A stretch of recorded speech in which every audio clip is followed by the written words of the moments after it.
Hi అండి, welcome back to Anusha Ram Cherukuri. నేను మీ అనుష. ఈరోజు వీడియోలో నేను చూపించే రెసిపీ ఆలు మేతి ఫ్రై చేసి చూపిస్తానండి. చాలా టేస్టీగా ఉంటుంది, చాలా సింపుల్గా ప్రిపేర్ చేసుకోవచ్చు. ఇది అన్నం చపాతీలోకి చాలా బాగుంటుందండి. అలాగే పిల్లల లంచ్ బాక్స్లో కూడా చక్కగా పెట్టచ్చండి, చాలా ఇష్టంగా తింటారన్నమాట. సో లేట్ చేయకుండా ఆలు మేతి ఎలా తయారు చేయాలో చూసేద్దాం రండి. ముందుగా నేను ఇక్కడ 2 కట్టల మెంతికూర తీసుకున్నానండి. మెంతికూరని బాగా వాష్ చేసుకుని ఈ విధంగా కట్ చేసుకుని పక్కన పెట్టుకోండి. తరువాత 3 మీడియం సైజు బంగాళదుంపలు తీసుకున్నానండి.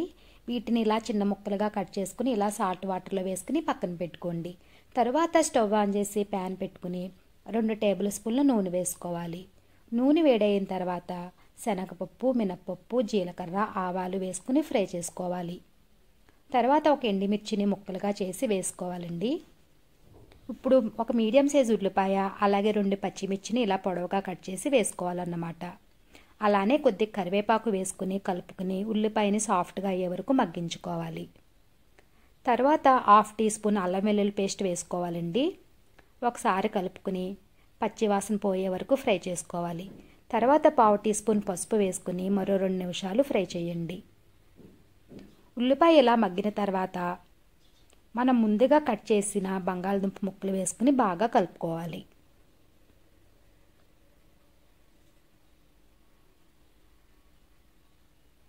ఇలా కలుపుకున్న తర్వాత మూత పెట్టుకుని మీడియం ఫ్లేమ్ పెట్టుకుని 80% కుక్ చేసుకోవాలండి. మధ్య మధ్యలో కలుపుకుంటూ ఆలూని కుక్ చేసుకోవాలండి. చూసారు కదండి, ఈ విధంగా కుక్ అయితే సరిపోతుందన్నమాట. ఇప్పుడు రుచికి సరిపడా సాల్ట్ వేసుకోవాలి. అలాగే 1 టేబుల్ స్పూన్ కారం వేసుకుని బాగా కలుపుకుని 1 నిమిషం మగ్గించుకోవాలన్నమాట.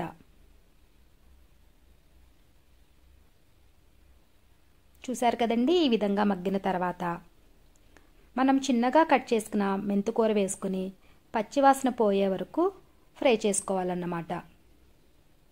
మెంతికూర వేగడానికి టైం ఎక్కువ పట్టదండి.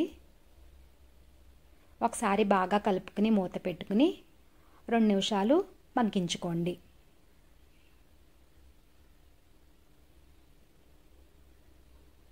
చూసారు కదండి, మెంతికూర కూడా చక్కగా కుక్ అయిపోయింది. ఇప్పుడు 1/2 టీ స్పూన్ గరం మసాలా వేసుకుని ఒకసారి బాగా కలుపుకుని స్టవ్ ఆఫ్ చేసుకుని సర్వింగ్ బౌల్లో తీసుకుంటామేనండి. చూసారు కదండి, ఎంతో టేస్టీగా ఉండే ఆలు మేతి ఫ్రై రెడీ అండి. చాలా చాలా టేస్టీగా ఉంటుందండి. ఈ రెసిపీని మీరు కూడా ట్రై చేయండి. ఈ వీడియో కనుక మీకు నచ్చినట్లయితే లైక్ చేయండి. అలాగే మీ ఫ్రెండ్స్కి, రిలేటివ్స్కి షేర్ చేయండి. అలానే కామెంట్ చేయండి. మరిన్ని వీడియోస్ కోసం మా ఛానల్ని సబ్స్క్రైబ్ చేయండి. Thank you for watching.